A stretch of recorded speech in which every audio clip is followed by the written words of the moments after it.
Passando por um momento negativo na Série C do Brasileiro, com apenas uma vitória nas últimas 4 rodadas, a Ponte Preta utilizou a semana livre para dar ritmo aos jogadores, até aqui pouco utilizados na competição.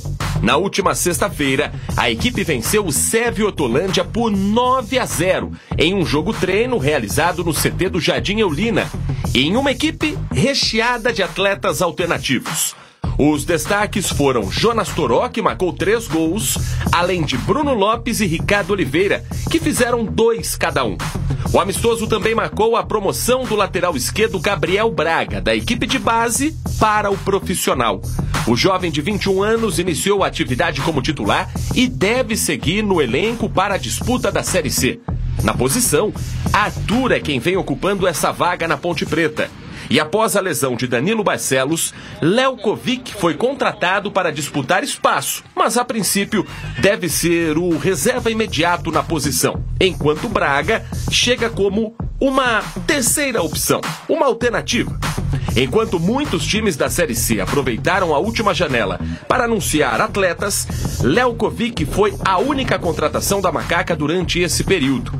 Em entrevista à Rádio Bandeirantes Campinas, antes da final do Campeonato Amador da cidade, que foi disputada por acaso no Moisés Lucarelli, o presidente pontepretano Marco Antônio Ebelin explicou o planejamento utilizado no clube.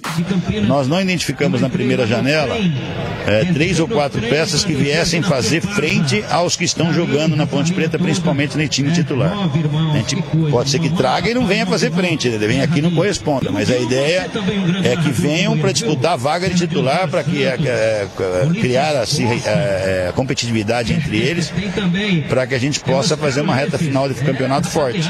A próxima janela de transferências abre no dia 10 de julho e segue aberta até o dia 2 de setembro. E dessa vez, a Ponte Preta deve se movimentar mais no mercado. 2 peças já estão bem adiantadas para chegar já no primeiro dia da janela. A posição pode adiantar, Marquinhos? Não? Ah, Edu. Não. Bom, então minha pergunta é a seguinte: 2 ou 3, 4 pode chegar, mas também pode sair. A janela não é só para chegar, pode sair também. Os jogadores titulares só saem da Ponte Preta se os clubes que vierem aqui pagarem a multa. Isso já foi deixado bem claro para todo o elenco da Ponte quando eu montei o elenco em janeiro. O João Brigatti montou e eu fiz a primeira reunião. Quem saiu agora essa semana, anteontem, foi o Danley, o centroavante, jogou no Paysandu, na Tailândia, não estava sendo aproveitado, pediu para rescisão e nós, por economia, aceitamos a rescisão, pagamos só o salário do mês agora, que a Ponte ia pagar, vai pagar semana que vem, né?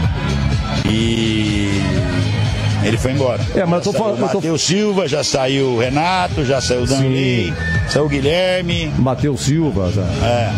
Conseguiu economizar. Eu não acredito que possa sair mais alguém. Mas tô falando do Gé. Eu tô falando do Gé. Você aguenta o Gé até o final? Se chegar com proposta de 10 milhões, 12 milhões, a gente vai pensar para sair o ano que vem, ou após o campeonato, a gente estuda. Danley Santos deixa a Macaca com 9 partidas disputadas e nenhum gol marcado. Depois de folgar no fim de semana, hoje o elenco pontepretano se reapresenta de olho no duelo contra o Maringá, que acontece sábado. Na vice-colocação, a Ponte Preta tem 17 pontos. Está a 6 do Náutico, a primeira equipe fora da zona de classificação. Mas a partida deste sábado é um confronto direto. E uma derrota pode derrubar a Ponte Preta da 2ª para a 6ª colocação. Bom, disse aí o Marco Eberlin, só sai se pagar a multa. Essa é uma notícia alvissareira para os pontepretanos. Alvissareira é algo, inclusive, bastante... Moderno e vanguardista, ou vanguardeiro. Romântico também. Alvissareira. O que seria alvissareira? Palavra utilizada lá nos anos 9 a.C., pelo Pedro Luiz. Eu encaixei essa pergunta sobre o porquê que a Ponte não contratou na janela agora de 10 dias, 1º a 10 de junho. O que é que ele disse? Não tá, o nível de jogadores que a gente tinha à disposição, ou seja, as disponibilidades eram poucas, porque tinha aquele negócio de estar sem contrato, de não poder estar trabalhando em lugar nenhum, ou estar com o contrato encerrado, aquela coisa toda. Então ele disse que não conseguiu visualizar, na relação que foi apresentada a ele, jogadores que pudessem vir e jogar mais do que os concorrentes que já estão aí, nas respectivas posições. Mas que em julho traz de 3 a 4. Falou também que tem 2 praticamente certos. Foi aí que o Edu perguntou: pode falar a posição?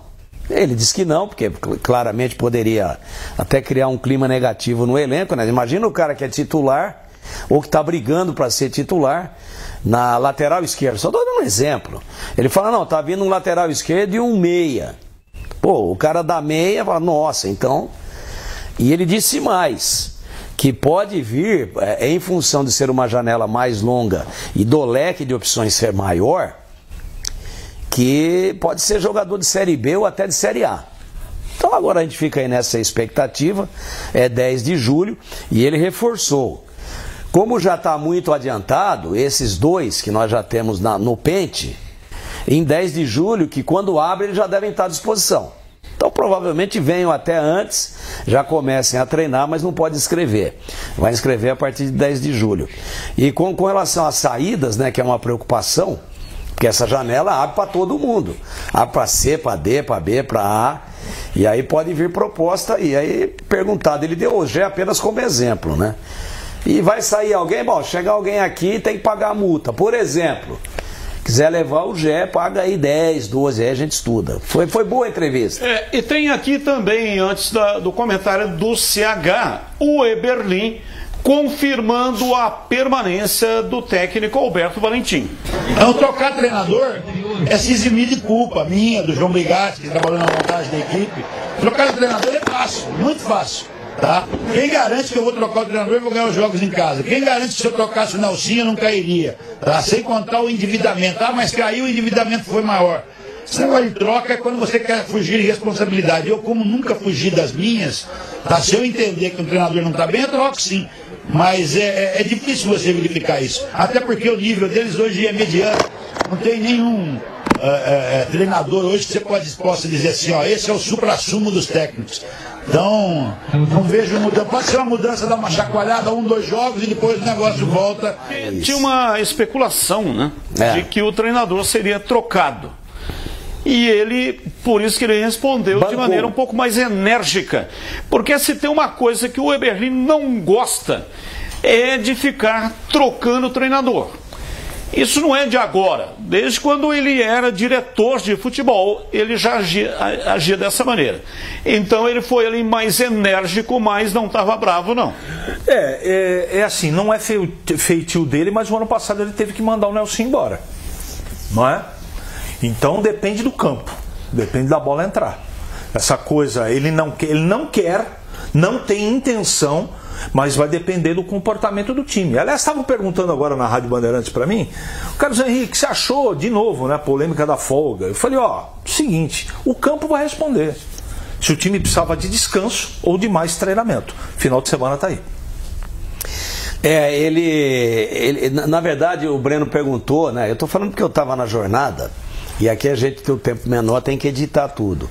Que as redes sociais comentam que há uma preocupação, porque com o Nelsinho a ponte segurou demais, e aí acabou caindo. E se agora existe essa possibilidade? Ele disse, olha, eu lamento que o espelho da opinião seja a rede social, que é um segmento de quem não vem no estádio. Isso foi ele que disse. Ninguém vem aqui.